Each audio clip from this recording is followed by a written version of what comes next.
مصطفى ما بعد أعوذ بالله من الشيطان الرجيم بسم الله الرحمن الرحيم لقد كان لكم في رسول الله أسوة حسنة وقال الله تعالى في مقام آخر قل إن كنتم تحبون الله فاتبعوني يحببكم الله سبحان ربك رب العزة عما يصفون وسلام على المرسلين والحمد لله رب العالمين اللهم صل على سيدنا محمد وعلى آل سيدنا محمد وبارك وسلم اللهم صل على سيدنا محمد وعلى آل سيدنا محمد وبارك وسلم اللهم صل على سيدنا محمد وعلى آل سيدنا محمد وبارك وسلم جب ہم باجماعت نماز ادا کرتے ہیں تو ایک امام ہوتا ہے اور باقی مقتدی ہوتے ہیں. اب مقتدیوں پہ یہ لازم ہے کہ وہ امام کی اقتداء کریں. وہ مقتدی اگر امام کی اقتداء کریں گے تو ان کی نماز قبول ہوگی، اور جو مقتدی امام کی اتباع نہیں کرے گا اس کی باجماعت نماز قبول نہیں ہوگی. جب امام قیام میں ہوگا تو مقتدی پہ بھی لازم ہے کہ وہ قیام میں ہو. جب امام رکوع میں ہو تو مقتدی پہ بھی لازم ہوتا ہے کہ وہ بھی رکوع میں ہو. اسی طرح جتنے بھی نماز کے اندر ارکان ہیں مقتدی پہ لازم ہے کہ وہ امام کی اقتداء کرے. اسی طرح ہماری زندگی کے بھی امام جناب رسول اللہ صلی اللہ علیہ وسلم ہیں. ہم پہ بھی یہ لازم ہے، ہمارا بھی یہ فرض منصبی ہے کہ ہم اپنے امام اپنے نبی علیہ السلام کی اتباع کریں. ہمارا کھانا، ہمارا پینا، ہمارا اوڑھنا، ہمارا بچھونا، ہماری معیشت، ہماری معاشرت، گویا زندگی کا ہر فعل 24 گھنٹے کی زندگی اگر وہ نبی علیہ السلام کی سنت اور مبارک طریقے پہ ہوگی تو ہم کامیاب ہیں، ورنہ ہم کامیاب نہیں ہو سکتے. نبی علیہ السلام کا ارشاد مبارک ہے علیکم بسنتی، تمہارے اوپر میری اتباع لازم ہے. حدیث مبارکہ ہے کہ تمہارے اوپر میری اتباع لازم ہے. آپشنل چیز نہیں ہے ہمارے لیے کہ جی یہ فرض نہیں ہے، یہ ہم پہ لازم ہے کہ ہم نبی علیہ السلام کی اتباع کریں. اب آپ نے اکثر دیکھا ہوگا شادی کے موقع پہ دلہن کو تیار کیا جاتا ہے. اب دلہن یہ سمجھتی ہے کہ میرے جس انگلیوں میں انگوٹھی پہنا دی گئی تو میرے ہاتھ، میری انگلیاں خوبصورت لگیں گی.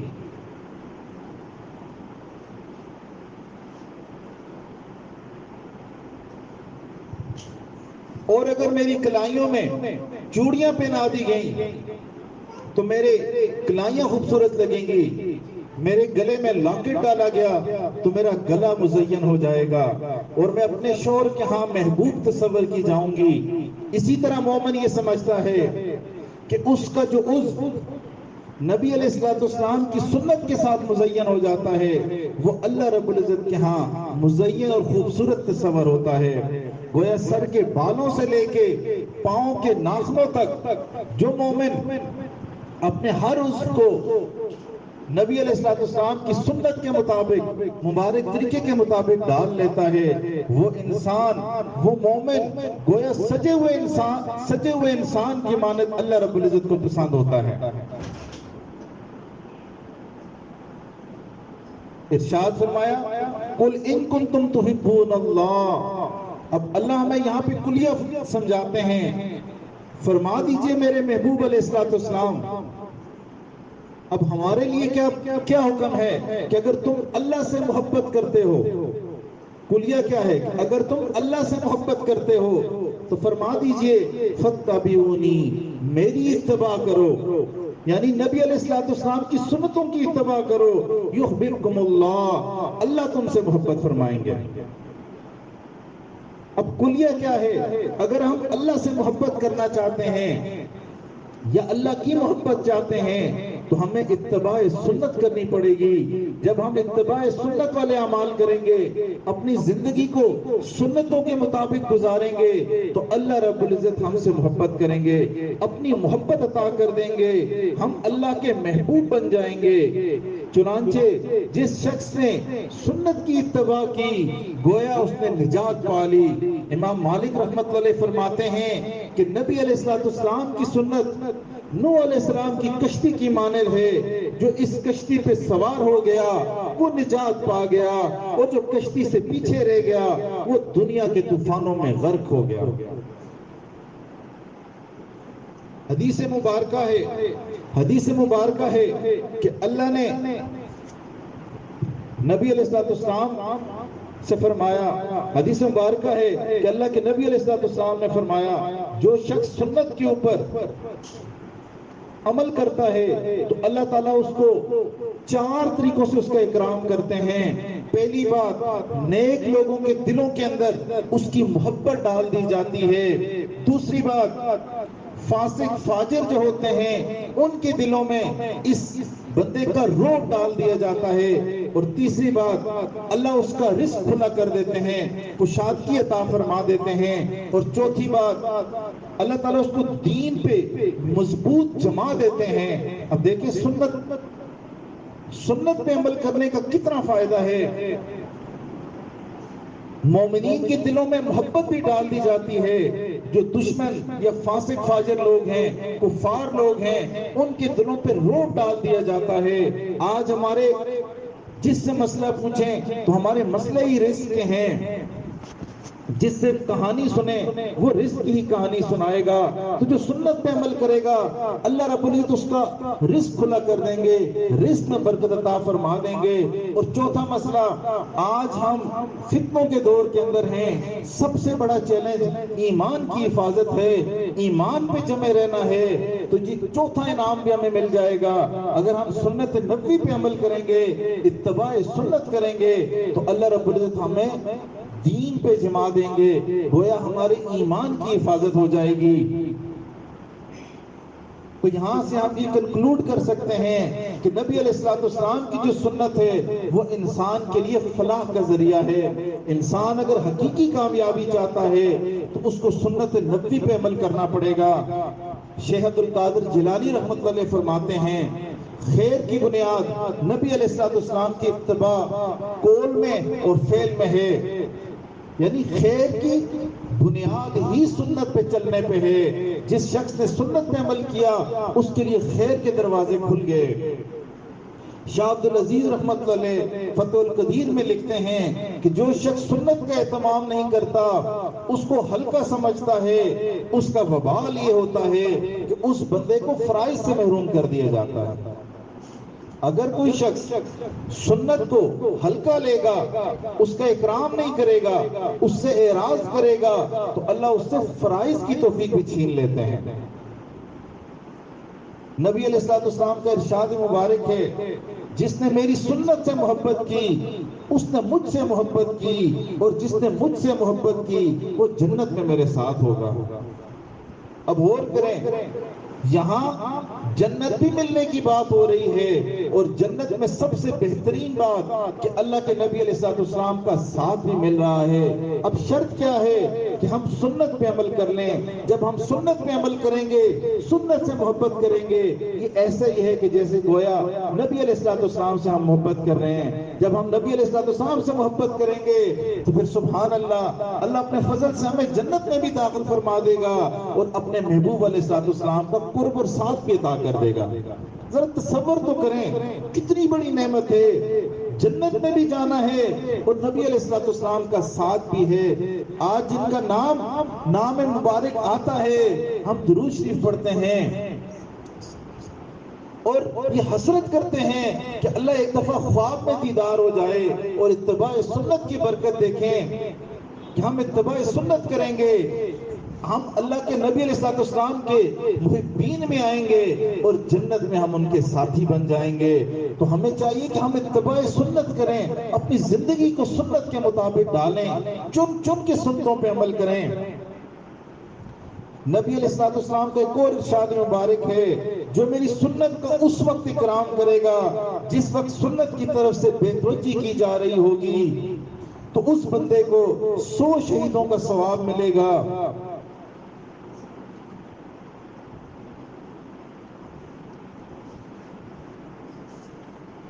ایک اور ارشاد مبارک ہے، اللہ کے نبی علیہ السلام نے ارشاد فرمایا، میں تمہارے درمیان 2 چیزیں چھوڑے جا رہا ہوں، تم ہرگز گمراہ نہیں ہوگے جب تک تم ان کو پکڑے رہو گے، ایک کتاب اللہ اور ایک سنت رسول یا اتباع سنت۔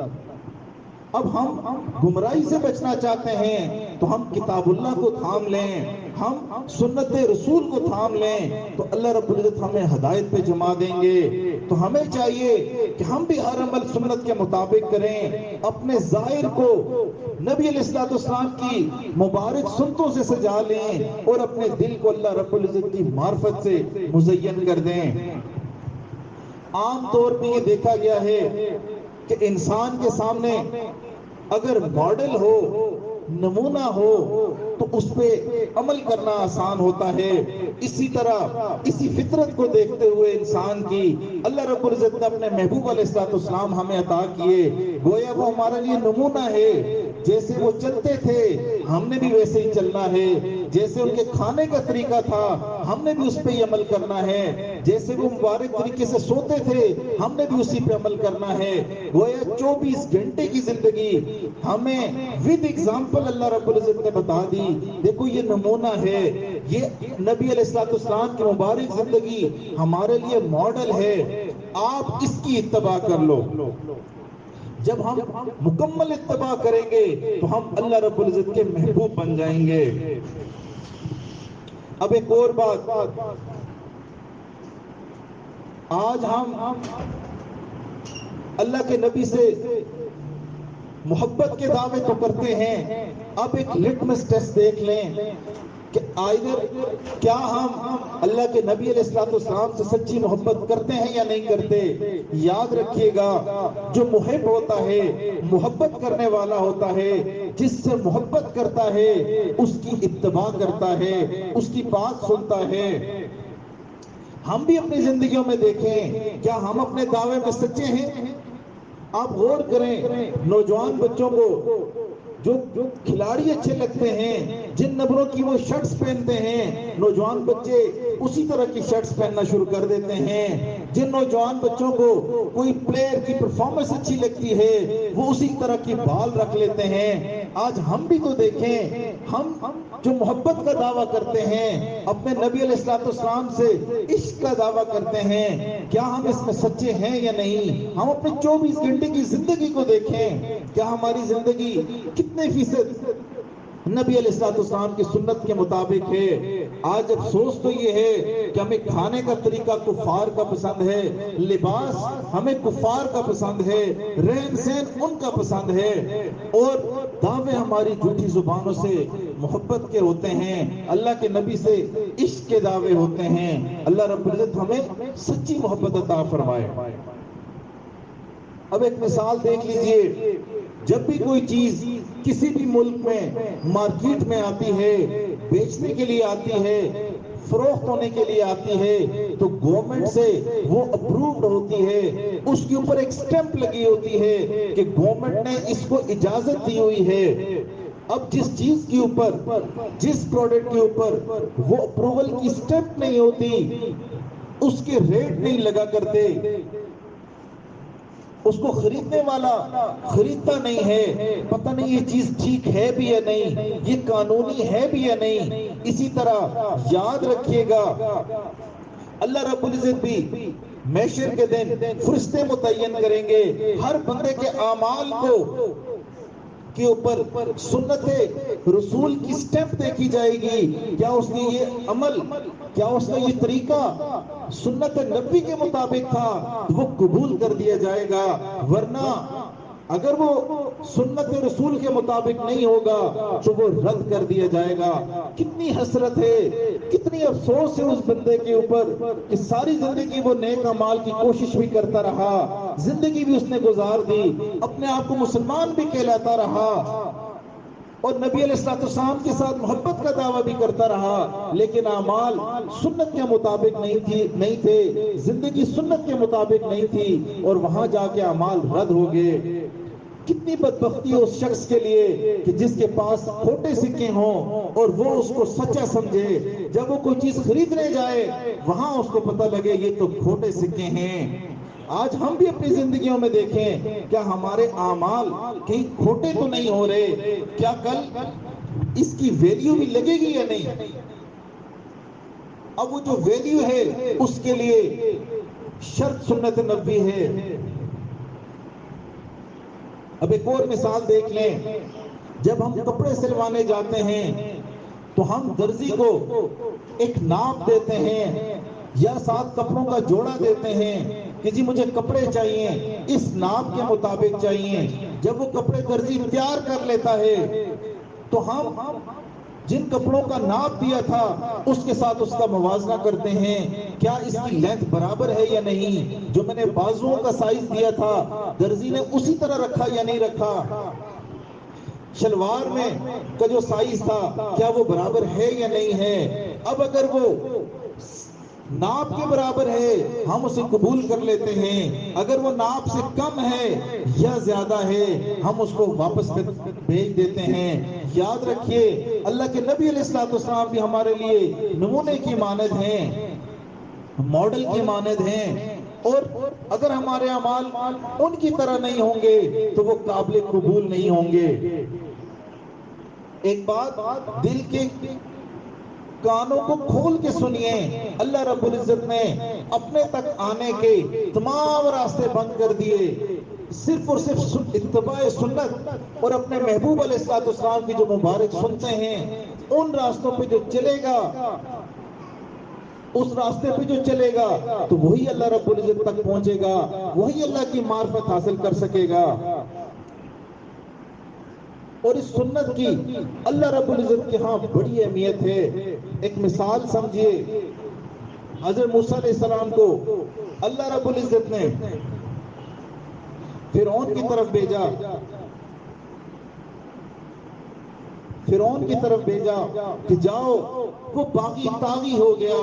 جب حضرت موسیٰ علیہ السلام فرعون کے دربار میں آتے ہیں، اس کو دعوت دیتے ہیں، فرعون بجائے کہ وہ دعوت کو قبول کرے وہ اکڑ جاتا ہے اور مقابلے کا اعلان کرتا ہے، جبکہ حضرت موسیٰ علیہ السلام اس کو واضح نشانیاں بتاتے ہیں، لیکن وہ اس کو جادو تصور کر کے جادوگروں کو مقابلے پہ لے کے آتا ہے، کم و بیش 70,000 جادوگروں کو وہ لے کے آتا ہے۔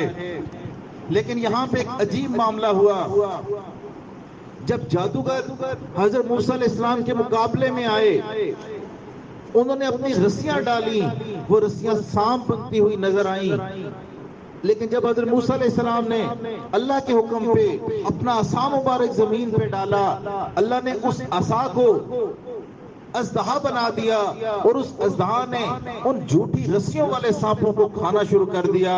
جب جادوگروں نے یہ دیکھا کہ یہ جادو تو نہیں ہے، یہ یقیناً اللہ کے نبی ہیں، یہ دعوے میں سچے ہیں، وہ فوراً ایمان قبول کر لیا ان لوگوں نے۔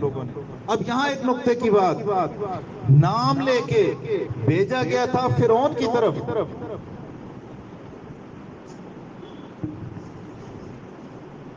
اب دیکھیں بھیجا گیا تھا نام لے کے فرعون کی طرف، اور ہدایت نصیب ہو گئی جادوگروں کو۔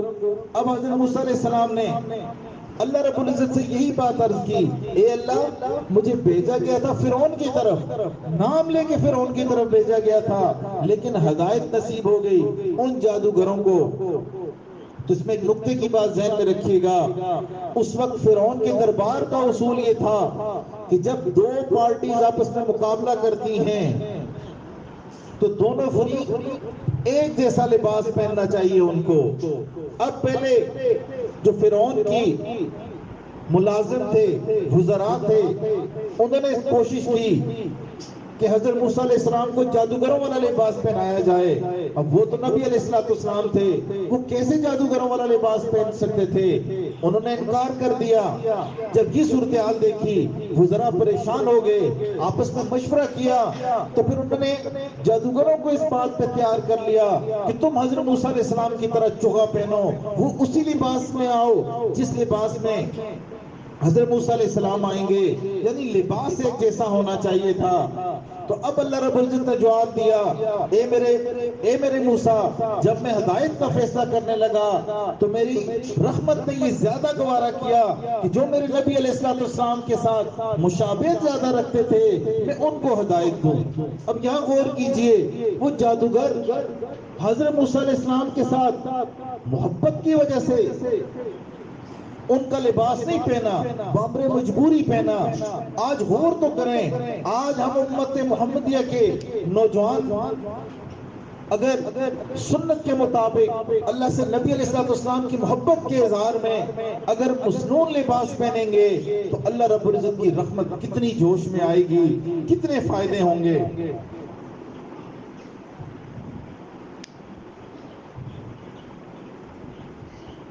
اب آپ صحابہ اکرام کو دیکھیں، ان کی زندگیوں میں اتباع سنت کامل صورت میں ملے گی۔ ہجرت کا واقعہ ہے کہ اللہ کے نبی علیہ السلام حضرت ابوبکر صدیق رضی اللہ تعالیٰ عنہ کے ساتھ مدینہ کی طرف ہجرت فرما رہے تھے۔ جب مدینہ شریف میں پہنچے تو مدینہ کے دانا بینا لوگ استقبال کے لیے آئے۔ جب انہوں نے دونوں شخصیتوں کو دیکھا، دونوں پہ غور کیا تو ان میں کوئی فرق نظر نہ آیا، یعنی دونوں جناب نبی علیہ السلام، ایک ان کے غلام حضرت ابوبکر صدیق رضی اللہ تعالیٰ عنہ، لیکن وہ نقل اصل کی ایسے مشابہت اختیار کی ہوئی تھی کہ مدینہ کے سمجھدار لوگ بھی پریشان ہو گئے۔ انہوں نے بالآخر یہ فیصلہ سمجھا، انہوں نے یہ کنکلوڈ کیا، یہ فیصلہ اخذ کیا کہ حضرت ابوبکر صدیق گویا رسول اللہ ہیں۔ اب انہوں نے ان کے ساتھ مصافحہ کرنا شروع کر دیا۔ حضرت ابوبکر صدیق رضی اللہ تعالیٰ نے بھی ان کے ساتھ مصافحہ کرنا شروع کر دیا، اس نیت کے ساتھ کہ میرے محبوب علیہ السلام تھکے ہوئے آئے ہیں، ان کو مشقت نہ ہو۔ اس کے بعد جیسے وہ دونوں حضرات نے تشریف رکھی، نیچے بیٹھے ایک جگہ پہ، تو جب سورج کی روشنی نبی علیہ السلام کے رخسار مبارک پہ پڑنے لگی تو حضرت ابوبکر صدیق رضی اللہ تعالیٰ نے ان کے آگے چادر رکھی۔ اس وقت ان لوگوں کو پتہ لگا، اوہو، ہم جس کو نبی علیہ السلام سمجھ رہے تھے وہ تو نبی علیہ السلام کے غلام صدیق حضرت ابوبکر صدیق تھے۔ اب غور کریں، وہ کوئی بچے لوگ نہیں کھڑے تھے سامنے، لیکن حضرت ابوبکر صدیق رضی اللہ تعالیٰ سنت پہ ایسا عمل کرتے تھے، انہوں نے اصل کی ایسی نقل کی ہوئی تھی کہ سمجھدار لوگ بھی پریشان ہو گئے۔ آج ان کے مرتبہ بھی دیکھیں تو ان کی اس محبت کی وجہ سے، اتباع سنت کی وجہ سے ہے۔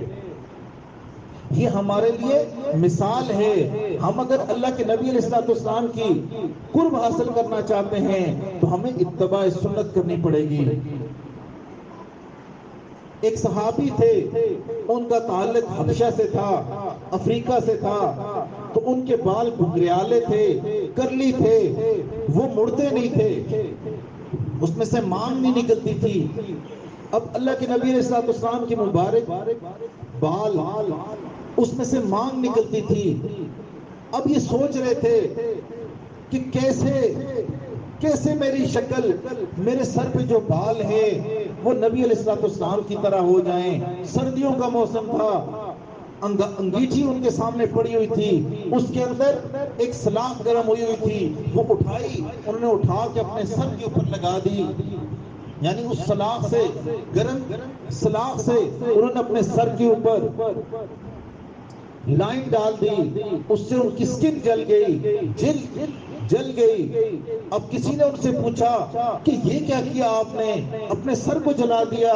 تو وہ آگے سے انہوں نے عجیب عاشقانہ جواب دیا، ہاں میرا سر تو جل گیا، اس کے اندر ایک لائن تو بن گئی، لیکن اس کی جلن کبھی نہ کبھی تو ٹھیک ہو جائے گی، لیکن میرا سر نبی علیہ السلام کے قریب، مزید قریب ہو گیا، ان کے مشابہ ہوگا، جیسے ان کی مانگ نکلتی تھی میرے بالوں سے نہیں نکلتی تھی، تو میں نے اس گرم سلاخ سے مانگ نکال لی کہ میرا سر بھی نبی علیہ السلام کی طرح ہو جائے۔ اب دیکھیں یہ چیز تو اختیار میں نہیں ہے، لیکن جب عشق آ جاتا ہے، محبت آ جاتی ہے، تو بندہ غیر اختیاری چیز پہ بھی عمل کرنا شروع کر دیتا ہے۔ سیدنا عبداللہ بن عمر ایک دفعہ مدینہ سے مکہ کی طرف جا رہے تھے، ایک جگہ پہ انہوں نے اپنے قافلے سے الگ ہوئے، گویا کہ وہ رفع حاجت کر رہے ہیں، اپنی ضرورت پوری کر رہے ہیں۔ ایک جگہ وہ درخت کے پاس گئے، ویسے ہی بیٹھے اور تھوڑی دیر کے بعد اٹھ کے آگے۔ ساتھیوں نے پوچھا، حضرت اگر آپ کو ضرورت نہیں تھی، آپ کو تقاضا نہیں تھا، تو آپ نے ویسے ہی پورے قافلے کو بھی روک کے آپ گئے، آپ نے حاجت بھی پوری نہیں کی اور واپس تشریف لے آئے۔ تو انہوں نے فرمایا اصل میں بات یہ ہے کہ میں نے ایک دفعہ اللہ کے نبی علیہ السلام کے ساتھ سفر میں تھا، میرے محبوب علیہ السلام نے اس جگہ پہ اپنی ضرورت کو پورا کیا تھا، جب میں یہاں سے گزرا مجھے ضرورت نہیں تھی، لیکن یہ جگہ دیکھی تو میں نے سوچا کہ میں بھی اس عمل پہ وہ کام کروں جو میرے نبی علیہ السلام نے کیا، مجھے مشابہت مل جائے۔ اگرچہ میری ضرورت نہیں تھی، نہ میں نے ضرورت پوری کی، لیکن میں نے اپنے نبی کو یہ کام کرتے دیکھا تھا، تو آج میرے دل نے بھی کہا کہ میں بھی یہ عمل کروں۔ یاد رکھیں ہم نے لیلا مجنو کی کہانیاں کتابوں میں سنی، تو وہ مجنو صاحب جو ایک دنیا کے دنیاوی محبت میں، نفسانی محبت میں گرفتار تھے، ان کے علاقے میں ایک کتا آیا، وہ اس کتے کے پاؤں چوم رہے تھے۔ کسی نے پوچھا کہ مجنو یہ کیا کر رہے ہو؟ تو اس نے کہا یہ کتا لیلا کے گلیوں سے گزر کے آیا ہے۔ غور تو کریں آج کیا ہماری محبت سچی ہے؟ ہم نبی علیہ السلام کی سنتوں پہ عمل کرتے ہیں، وہ سنتیں جن پہ بڑی آسانی سے ہم عمل کر سکتے ہیں، لیکن آج ہم ان کو ہلکا لیتے ہیں، اگنور کر لیتے ہیں۔ ہماری زندگی اسی طرح گزر رہی ہے۔ پھر جو اولیاء اللہ ہوتے ہیں ان کی زندگی بھی اتباع سنت پہ ہوتی ہے۔ شیخ عبد القادر جیلانی رحمت اللہ علیہ بہت بڑے ولی گزرے ہیں، اولیاء کے سردار ہیں، ان کو پیران پیر بھی کہا جاتا ہے۔ ایک بندہ ان کے پاس آیا، ان کی مجلس میں رہا، 9 سال کم و بیش 9-10 سال رہا۔ ایک دن اچانک جانے لگا، حضرت نے بلا کے پوچھا بھائی کیوں جا رہے ہو؟ تو اس نے کہا حضرت میں یہاں پہ آیا تھا کہ میں آپ کی کرامات دیکھ سکوں، میں آپ کی کرامات دیکھ سکوں۔ 9-10 سال کے اندر میں نے کوئی بڑی کرامت نہیں دیکھی، اس لیے میں مایوس ہو کے جا رہا ہوں۔ حضرت نے اس کو بٹھایا اور اس سے پوچھا بھائی 9-10 سال تم یہاں رہے ہو، تم مجھے یہ بتاؤ کیا میرا کوئی ایک عمل سنت کے خلاف تم نے دیکھا؟ اس نے کہا حضرت میں نے سنت کے خلاف کوئی عمل نہیں دیکھا۔ تو حضرت نے فرمایا اللہ کے بندے اس سے بڑی بھی کوئی کرامت ہے کہ 9-10 سال تو ایک شیخ کی صحبت میں رہا اور اس نے کوئی بھی کام سنت کے خلاف نہیں کیا۔ تو یہ گویا سنت پہ عمل کرنے سے ولایت ملنے بھی آسانی ہوتی ہے۔ یہ جو اولیاء ہوتے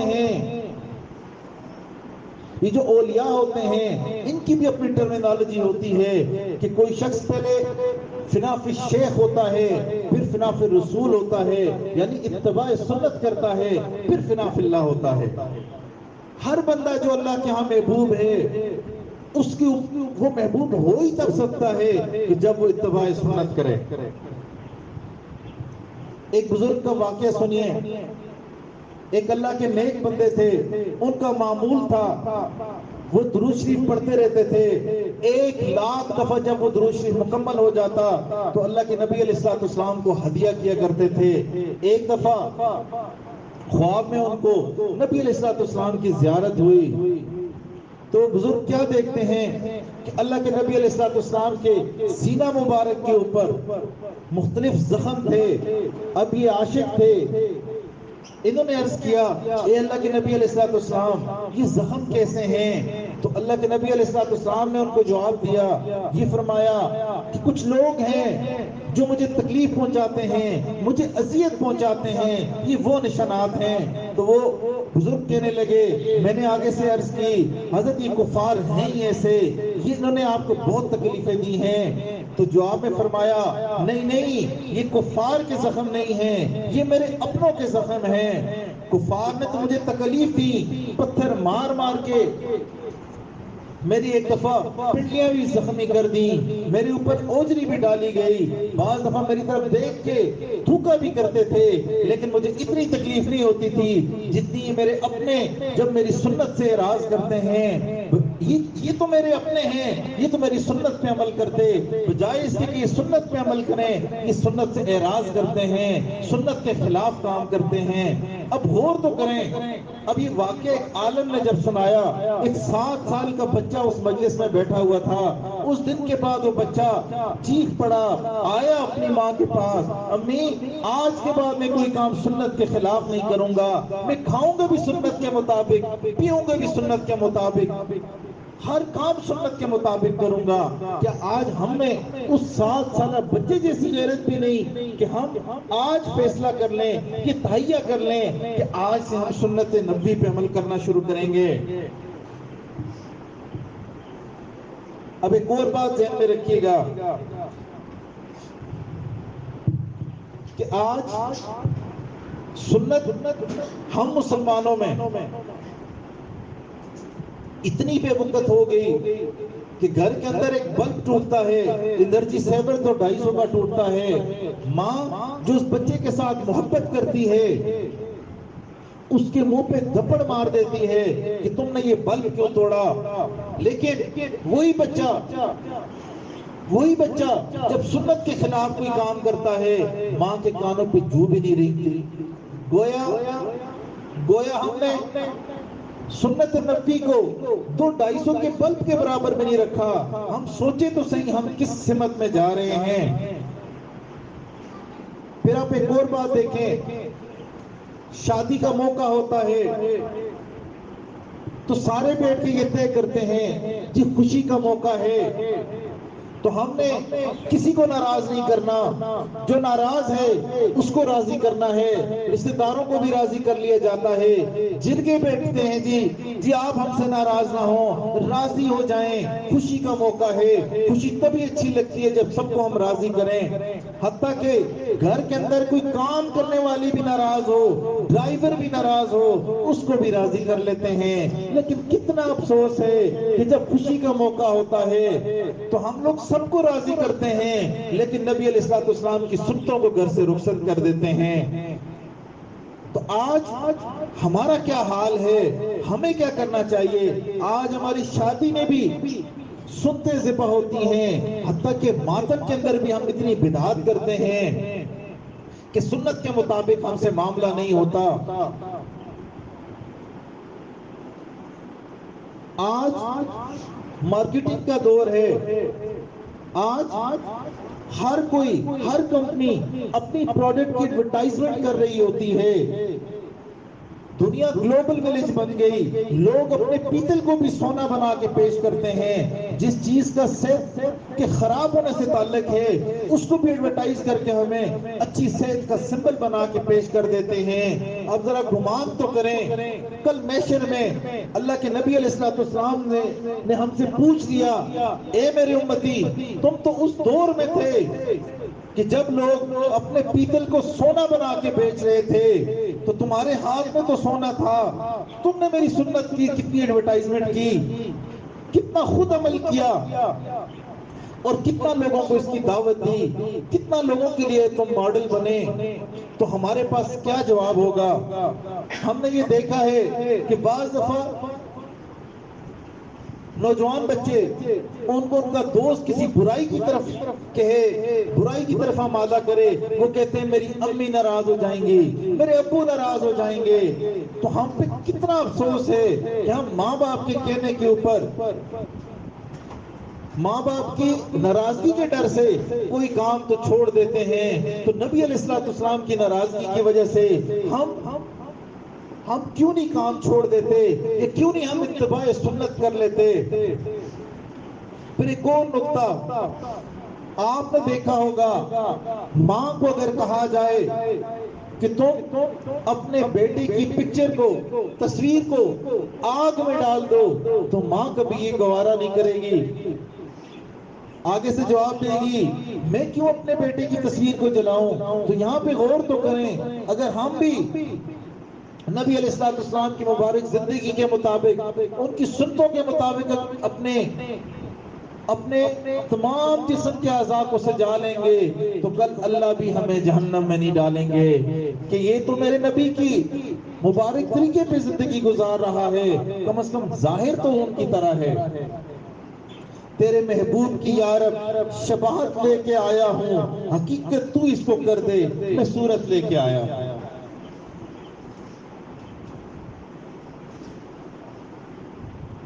وہی سمجھا جائے گا شیدائے جمال مصطفیٰ،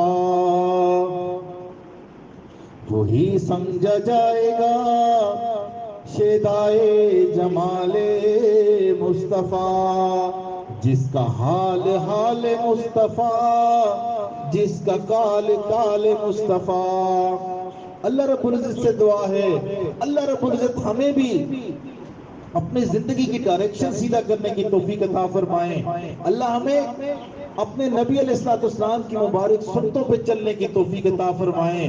ہماری زندگی کا جو رخ الٹی سمت پہ ہے، اللہ رب العزت اپنے فضل کے ساتھ اسے صحیح سمت میں فرما دیں۔ وآخر دعوانا الحمدللہ رب العالمین۔ توبہ کے کلمات پڑھ لیتے ہیں، میں بھی توبہ کی نیت کرتا ہوں، آپ لوگ بھی توبہ کی نیت کریں۔ بسم اللہ الرحمن الرحیم۔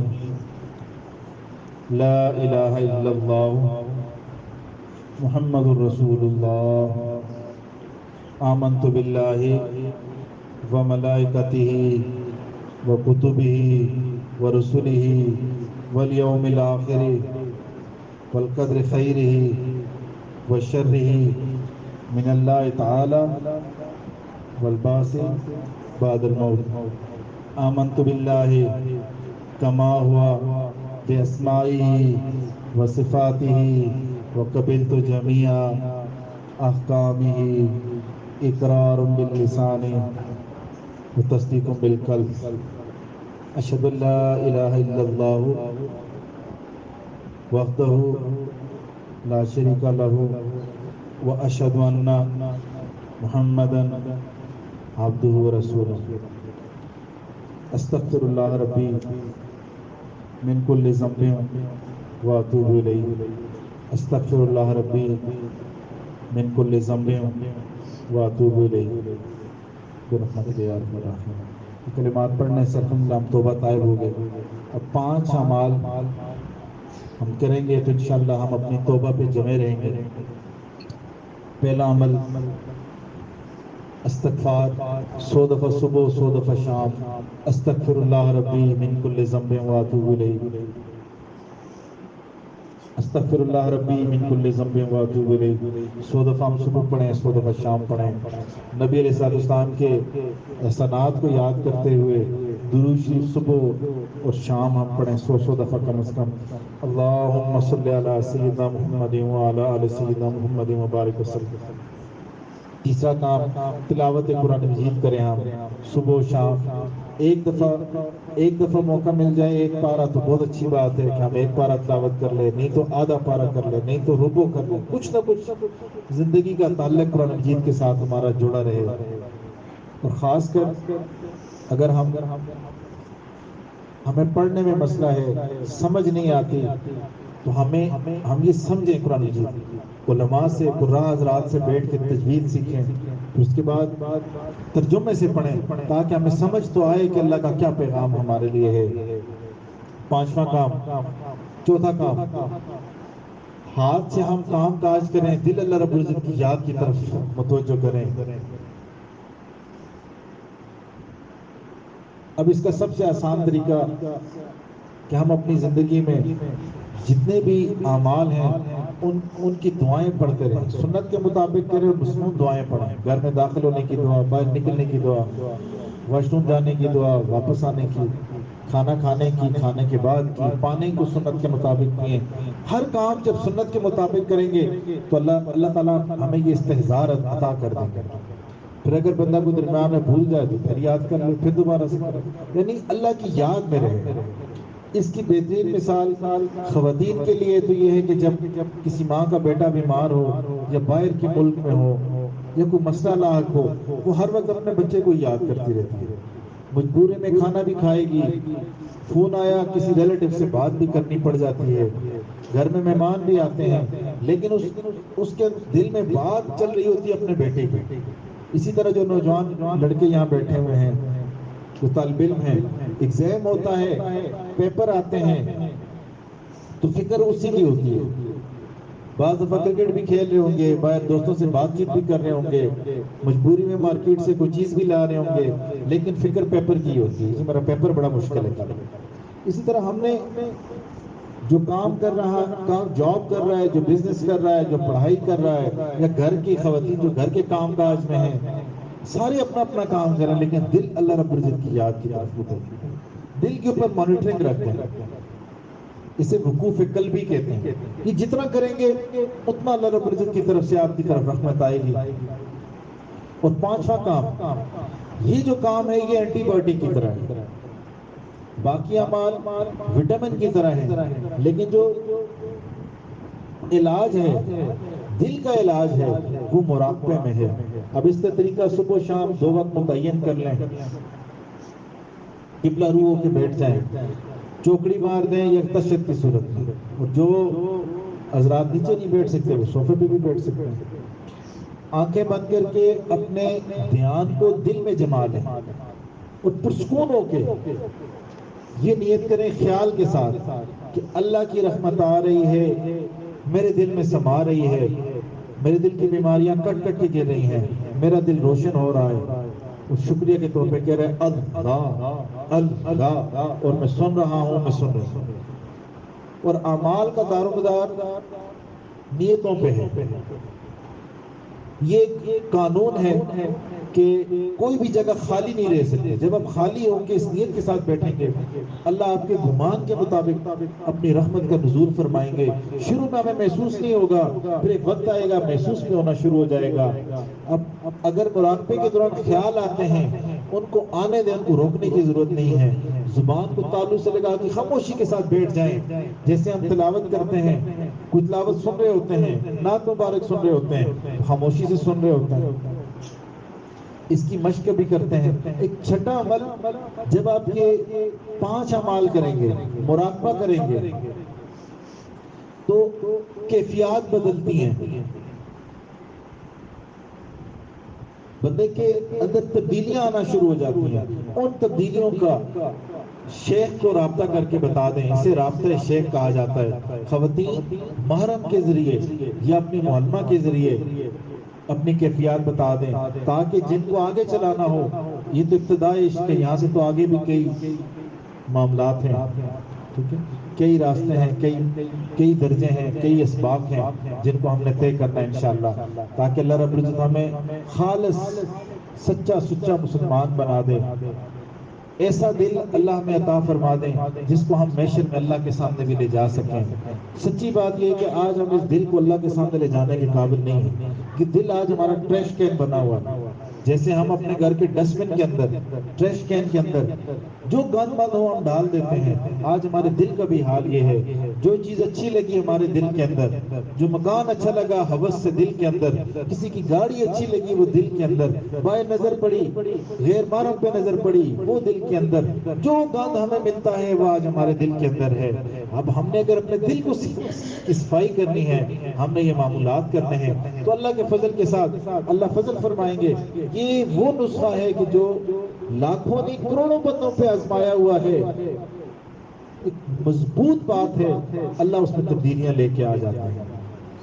تھوڑی سی مراقبے کی مشق کرتے ہیں، اپنی آنکھیں بند کر دیجئے، اپنی توجہ کو سمیٹ کے دل کی طرف لگا دیجئے، یہ خیال میں رکھیں کہ کوئی بھی نہیں، بس اللہ کی ذات کی طرف متوجہ ہو جائیں، اپنے ارد گرد سے بے بہرا ہو جائیں، اور خیال سے یہ نیت کریں، میں آپ کے لیے زبان سے دہرا دیتا ہوں کہ اللہ کی رحمت آ رہی ہے، میرے دل میں سما رہی ہے، میرے دل کی بیماریاں کٹ کٹ کے گر رہی ہیں، میرا دل روشن ہو رہا ہے، اور شکریہ کے طور پہ کہہ رہے ہیں اللہ اللہ، اور میں سن رہا ہوں، میں سن رہا ہوں، نیت کر لیں۔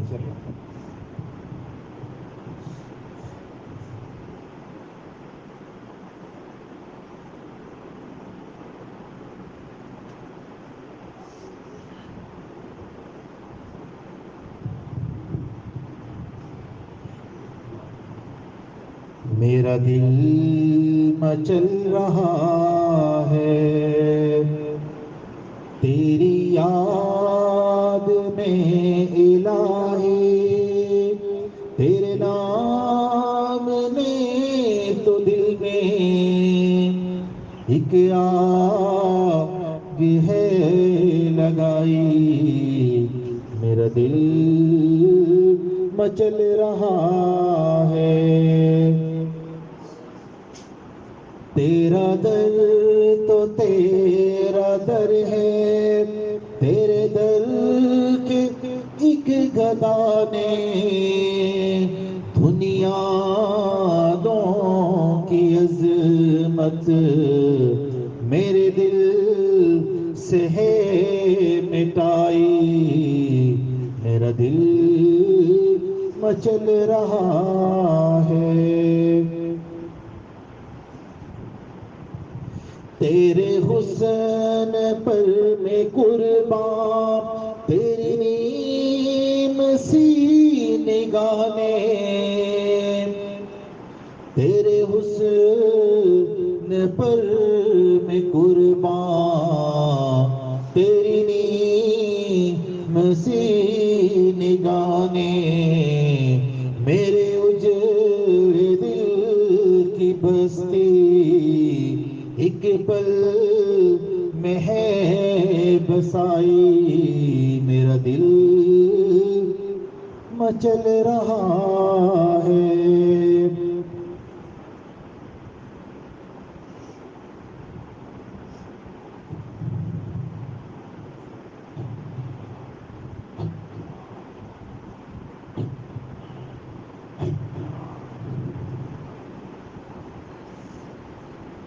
میں تیری نوازشوں پر حیران ہو رہا ہوں، میں تیری نوازشوں پر حیران ہو رہا ہوں، قاری نے مجھ کو صورت رحمان ہے سنائی، میرا دل مچل رہا ہے،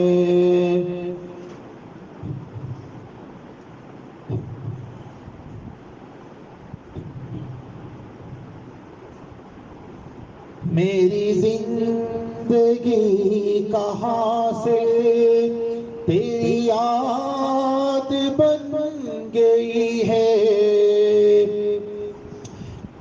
تیرے وصل کی تمنا میرے دل میں ہے سمائی، میرا دل مچل رہا ہے،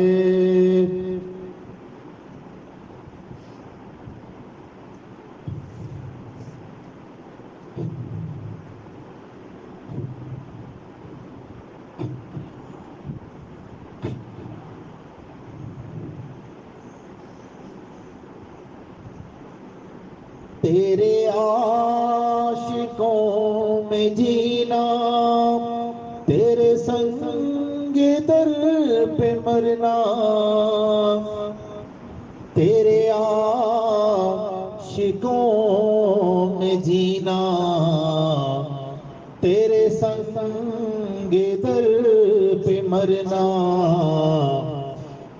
میں یہی سمجھ رہا ہوں تیرے در کی ہے رسائی، میرا دل مچل رہا ہے۔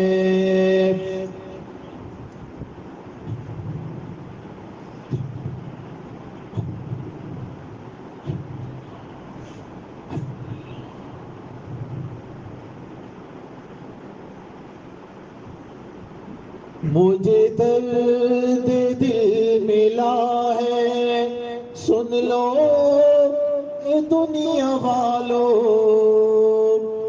مجھے درد دل ملا ہے، سن لو اے دنیا والو، میں فقیر بے نوا ہوں، مجھے مل گئی ہے شاہی، میرا دل مچل رہا ہے، تیری یاد میں الہی، تیرے نام نے تو دل میں ایک آگ ہے لگائی، میرا دل مچل رہا ہے۔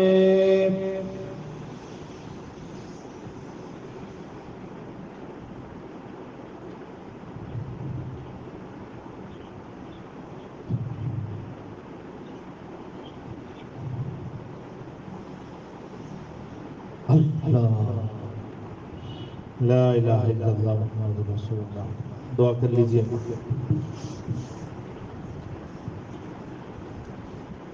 سبحان ربی الوہاب، اللہم صلی علی سیدنا محمد وعلا آل سیدنا محمد وبارک وسلم۔ اے اللہ، ہم آپ کے عاجز مسکین بندے بندیاں ہیں، اللہ ہم پہ رحم فرما دیجئے، اللہ کرم فرما دیجئے، اللہ عافیت والا معاملہ فرما دیجئے، اللہ نرمی والا معاملہ فرما دیجئے، اللہ یہاں پہ تیرے نیک بندے بندیاں آئی ہوئی ہیں، کتنے اچھے گمان کے ساتھ آئے ہیں کہ ہم یہاں بیٹھیں گے، اللہ رسول کی بات ہوگی، دین کی بات ہوگی، اصلاح کی بات ہوگی، عشق الہی کی بات ہوگی۔ اللہ یہ کتنا اچھا گمان لے کے آئے، اللہ ان کے گمانوں کے مطابق، ان کی نیت کے مطابق ہم سب کو نواز دیجئے۔ اللہ ہمارے ہاتھ تو خالی ہیں، اللہ آپ کے ہاتھ بھرے ہوئے ہیں، اللہ اپنے خزانوں کے ساتھ، اللہ اپنے خزانوں میں سے اپنی رحمت کے ساتھ سب کے دل بھی بھر دیجئے، سب کی جولیاں بھی بھر دیجئے، اللہ ہمارے ایمان کی حفاظت فرما دیجئے، اللہ ہمارے ایمانوں کی حفاظت فرما دیجئے۔ اللہ فتنوں کا دور ہے، اللہ صبح کوئی مسلمان ہوتا ہے ڈر ہے کہ شام کو اس کا ایمان بچتا یا نہیں بچتا۔ اللہ آج میڈیا نے، آج موبائل نے، آج سوشل میڈیا نے اللہ ہمارے ایمانوں پہ تلواریں لٹکا دی ہیں، اللہ نوجوان نسل بے گئی، اللہ نوجوان لڑکیاں بے گئی، اللہ کیا مرد کیا عورتیں کیا بوڑھے کیا نیک اور کیا بد، اللہ ہر ایک اس میں مبتلا ہو گیا۔ اللہ ہم تو اتنے کمزور ہیں، ابھی تو وہ فطرہ آیا ہی نہیں، اس کے آثار آ رہے ہیں، اللہ اس کے آلات آ رہے ہیں، اور اللہ ہم کب پا رہے ہیں۔ اللہ ہمارے ایمان کی حفاظت فرما دیجئے، اللہ امت مسلموں پہ رحم فرما دیجئے، اللہ ہمیں دجال کی فتنوں سے بچا دیجئے، اللہ دجال کی فتنوں سے بچا دیجئے، اللہ دجال کی فتنوں سے بچا دیجئے۔ اللہ اللہ حسرت ہے اس مسافر پہ جب منزل نظر آنے لگے اور وہ کنارے کے پاس غرق ہو جائے. اللہ کتنا بدبخت ہے وہ شخص, ساری زندگی وہ ایمان کرتا رہے, صرف ایک کلک کے اوپر, ایک ٹی وی کے شو کے اوپر, ایک سوشل میڈیا کی پوسٹ کے اوپر حامی بھر کے اپنے ایمان سے چلا جائے. اللہ ہم پہ رحم فرما دیجئے, اللہ ہمارے ایمانوں کی حفاظت فرما دیجئے. اللہ ہم نے دنیا میں دیکھا بچوں کے پاس جو قیمتی چیز ہوتی ہے وہ والدین کے پاس رکھ لیتے ہیں. امی آپ کے پاس یہ امانت ہے, ابو یہ آپ کے پاس امانت ہے. اللہ ہم کمزور بندے ہیں, اللہ جیسے بھی ہیں آپ کے ہیں, اللہ آپ کبھی ہیں. اللہ ہم بھی اپنے ایمان کی حفاظت کے لیے آپ کو پکار رہے ہیں. اللہ ہمارے ایمانوں کی حفاظت فرما دیجئے, اللہ ہمارے ایمانوں کی حفاظت فرما دیجئے, اللہ ہمارے ایمانوں کی حفاظت فرما دیجئے. اللہ ہم نے دنیا میں دیکھا جس مسئلے میں اللہ جرگہ چلا جائے دنیا دار لحاظ کر لیتے ہیں, وہ جی جرگہ آیا ہوا ہے راضی نامہ کرنا پڑے گا. اللہ یہ تیرے بندے, یہ تیری بندیاں آج صلح کے لیے آئے ہوئے ہیں, اللہ صلح کے لیے آئے ہوئے ہیں, اللہ آپ کو منانے کے لیے آئے ہوئے ہیں. اللہ مان جائیے, اللہ مان جائیے. اللہ دنیا میں اگر کہاں خواتین کا جرگہ آ جائے اللہ قتل کے مقدمے معاف ہو جاتے ہیں, قتل کے مقدمے کی بخشش ہو جاتی ہے. اللہ یقیناً ہمارے گناہ بھی بہت زیادہ ہیں, لیکن اللہ یہ جرگہ آپ کے سامنے بیٹھا ہے. آپ تو رحیم ہیں, آپ تو کریم ہیں. اللہ جب آپ اپنے دشمن کی طرف بھی اپنے نبی علیہ السلام کو, موسیٰ علیہ السلام کو بھجواتے ہیں تو فرماتے ہیں نرمی والا معاملہ کیجئے گا. اللہ وہ فرعون تو آپ کے ساتھ مقابلہ کرتا تھا, اپنے آپ کو بڑا رب کہتا تھا. اللہ ہم تو وہ کمزور بندے ہیں, اللہ ہم آپ کے وہ بندے ہیں. اللہ ہم رکوع کے اندر سبحان ربی العظیم کہتے ہیں, سجدے کے اندر سر رکھ کے سبحان ربی الاعلیٰ کہتے ہیں. اللہ گندے ہیں, اللہ پر آپ ہی کے ہیں. اللہ ہمارے ساتھ بھی نرمی والا معاملہ فرما دیجئے, اللہ ہمارے ساتھ بھی نرمی والا معاملہ فرما دیجئے, اللہ نرمی والا معاملہ فرما دیجئے. اللہ ایک نگاہ ہم سب پہ ڈال دیجئے, اللہ اپنی محبت کی نگاہ, اللہ اپنی محبت کی نگاہ ہم سب پہ ڈال دیجئے. اللہ ایک محبت کی نگاہ ہم سب پہ ڈال دیجئے. اللہ وہ محبت کی نگاہ جو آپ نے جنید بغدادی رحمت اللہ پہ ڈالی تھی, پہلوانوں کے سردار تھے, اللہ اولیاء کا سردار بنا دیا. اللہ وہ محبت کی نگاہ جو فضیل بن عیاض رحمت اللہ پہ ڈالی تھی, ڈاکوں کے سردار تھے, اللہ اپنے اولیاء کا سردار بنا دیا. اللہ وہ محبت کی نگاہ جو آپ نے بشر ہاشمی رحمت اللہ پہ ڈالی تھی, شراب خانے پہ بیٹھے ہوئے تھے, اللہ نشے میں تھے, لیکن آپ نے اپنی محبت کی نشہ پلا کے اپنی طرف کھینچ کے اولیاء کا سردار بنا دیا. اللہ ہم شراب خانے میں تو جمع نہیں ہیں, اللہ ہم تو تیرے مدرسے میں جمع ہیں, اس نیت سے یہاں بیٹھے ہیں. اللہ آپ کو منائیں گے. اللہ یہاں دین کی تعلیم دی جاتی ہے, قرآن مجید کی تعلیم دی جاتی ہے. اللہ آپ کو راضی کرنے کے لیے یہاں بیٹھے ہیں. اللہ وہ محبت کی نگاہ ہم پہ ڈال دیجئے. اللہ ہمارے ایمانوں کو, ہماری نسلوں میں آنے والی جتنی بھی نسلیں سب کی ایمانوں کی حفاظت فرما دیجئے. اللہ یہ دعا کرتے ہوئے کہ ہم پہ ایک محبت کی نگاہ ڈال دیجئے.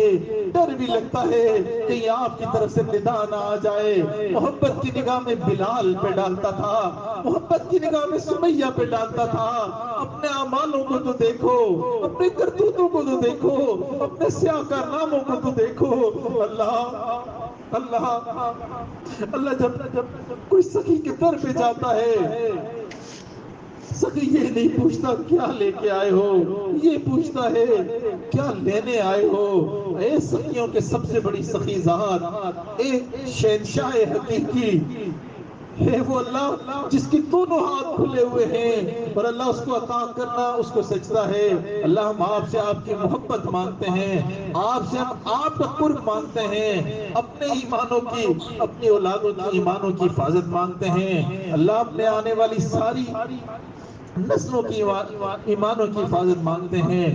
اللہ ہماری زندگی پگھلتی جا رہی ہے، اللہ برف کی مانند پگھلتی جا رہی ہے، اللہ صبح ہوتی ہے شام ہوتی ہے، اسی طرح ہماری زندگی بھی تمام ہوتی ہے اللہ، اور ہم کتنے بے وقوف اس کے اوپر خوشیاں بھی منا رہے ہوتے ہیں کہ ہم آج اتنے سال کے ہو گئے، اللہ ہم نادان ہیں، اللہ ہم پہ رحم فرما دیجئے، اللہ ہمیں ایمان کی حلاوت عطا فرما دیجئے، اللہ وہ نماز کی خوشی و خضوع عطا فرما دیجئے، اس سجدوں کا سرور عطا فرما دیجئے جو آپ اپنے نیک بندوں کو، اپنی اولیاء کو دیتے ہیں۔ اللہ ہمارے ساتھ بھی عافیت والا معاملہ فرما دیجئے۔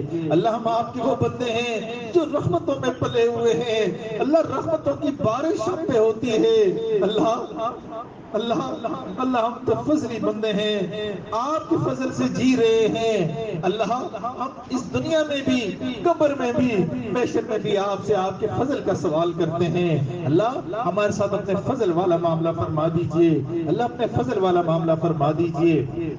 اللہ جو روحانی جو جسمانی بیمار ہے، اپنی صحت کی وجہ سے پریشان ہے، اللہ اس کو اپنے فضل کے ساتھ صحت عطا فرما دیجئے۔ اللہ ہماری جسمانی بیماریاں بھی دور فرما دیجئے، اللہ ہماری روحانی بیماریاں بھی دور فرما دیجئے۔ اللہ ہم کمزور ہیں، ہم ویسا نہ بن سکے جیسا اللہ آپ کے خالص بندے کو، مومن کو، آپ کے محبوب علیہ السلام کے امتی کو ہونا چاہیے تھا۔ اللہ ہمیں پیشانی کے بالوں سے پکڑ کے ویسا بنا دیجئے جیسا آپ ہمیں بنانا چاہتے ہیں۔ اللہ ہمارے دل کا حال آپ کو پتا ہے، اللہ ہم بہت کمزور ہیں، اپنے نام نہاد مسائلوں میں الجھے ہوئے ہیں، اللہ ہمارے وہ مسئلے حل فرما دیجئے۔ اللہ آپ ایک دفعہ نظر کرم فرمائیں گے، ہمارے سارے مسئلے حل ہو جائیں گے۔ اللہ جو کام کاروبار کی وجہ سے پریشان ہے، جاب کی وجہ سے پریشان ہے، اپنی تعلیم کی وجہ سے پریشان ہے، اللہ ان سب کی مدد فرما دیجئے۔ اللہ جن کی اولادیں نہیں، اللہ ان کو نیک صالح اولاد عطا فرما دیجئے، اولاد نرینہ عطا فرما دیجئے۔ اللہ جن کی اولادیں ہیں، اللہ ان کی آنکھوں کی، والدین کی آنکھوں کی ٹھنڈک بنا دیجئے۔ اللہ کتنی مشکل ہے وہ بڑھاپا کہ جب والدین کو ان کی نوجوان اولاد اللہ غصے سے گھورتی ہے، اللہ ایسی مشقتوں سے بچا دیجئے، اللہ بڑھاپے کی مشقتوں سے بچا دیجئے، بڑھاپے کی آزمائشوں سے بچا دیجئے۔ اللہ ہم آپ سے خیر کی امید رکھتے ہیں، ہمارے ساتھ عافیت والا معاملہ فرما دیجئے، فضل والا معاملہ فرما دیجئے۔ اللہ ہمارے اس ملک کی حفاظت فرما دیجئے، اللہ ہمیں آزادی کی قدر کرنے کی توفیق عطا فرما دیجئے۔ اللہ مدارس کی حفاظت فرما دیجئے، مساجد کی حفاظت فرما دیجئے، دعوت و تبلیغ کے کام کی حفاظت فرما دیجئے۔ اللہ جن خانقاہوں میں اللہ ہوتی ہے، ان خانقاہوں کی حفاظت فرما دیجئے۔ اللہ اس ملک کے دشمنوں کو ہدایت عطا فرما دیجئے، اللہ اس ملک کے دشمنوں کو ہدایت عطا فرما دیجئے، اللہ اس ملک کے دشمنوں کو ہدایت عطا فرما دیجئے، جن کے نصیب میں ہدایت نہیں اللہ ان کو چن چن کے دفع دور فرما دیجئے۔ اللہ ہمیں بہترین حکمران عطا فرما دیجئے، اللہ ہمارے حکمرانوں کو وقت کے مطابق بہترین فیصلے کرنے کی توفیق عطا فرما دیجئے۔ اللہ ہمارے ملک کی جغرافیائی حدود کی حفاظت فرما دیجئے، اللہ ہمارے ملک کی ہماری نظریاتی حدود کی حفاظت کرنے کی توفیق عطا فرما دیجئے۔ اللہ لادینیت سے بچا دیجئے، یہ جو فتنے طرح طرح کے امڑ رہے ہیں، اللہ ایک فتنہ ختم نہیں ہوتا دوسرا آ جاتا ہے، اس سے بچا دیجئے۔ اللہ ان وباؤں سے بچا دیجئے، اپنی خصوصی حفاظت فرما دیجئے۔ اللہ نبی علیہ السلام نے جتنی خیریں مانگی اللہ وہ ہم سب کو عطا فرما دیجئے۔ اللہ آپ کے نبی علیہ السلام نے امت کے لیے جتنی شرور سے پناہ مانگی اللہ ہمیں ان سب سے پناہ عطا فرما دیجئے۔ اللہ اس مدرسے کو قبول فرما دیجئے۔ اللہ یہاں جو پڑھانے والے ہیں، پڑھانے والیاں ہیں، جو پڑھنے والیاں ہیں، ان کو قبول فرما دیجئے۔ اللہ اس مدرسے کو، اس جگہ کو مینار نور عطا فرما دیجئے، بنا دیجئے۔ اللہ اس ٹاؤن پہ اپنی رحمتیں عطا فرما دیجئے، اللہ اس شہر پہ اپنی رحمتیں عطا فرما دیجئے، اللہ اس ملک پہ رحمتیں عطا فرما دیجئے۔ اللہ پوری امت مسلمہ پہ رحمت عطا فرما دیجئے۔ اللہ ہماری دعاؤں کو قبول فرما دیجئے، اللہ ہماری دعاؤں کو قبول فرما دیجئے، اللہ ہماری دعاؤں کو قبول فرما دیجئے۔ صلی اللہ تعالی علی خیر خلقہ محمد وعلی آلہ وصحبہ اجمعین برحمتک یا ارحم الراحمین۔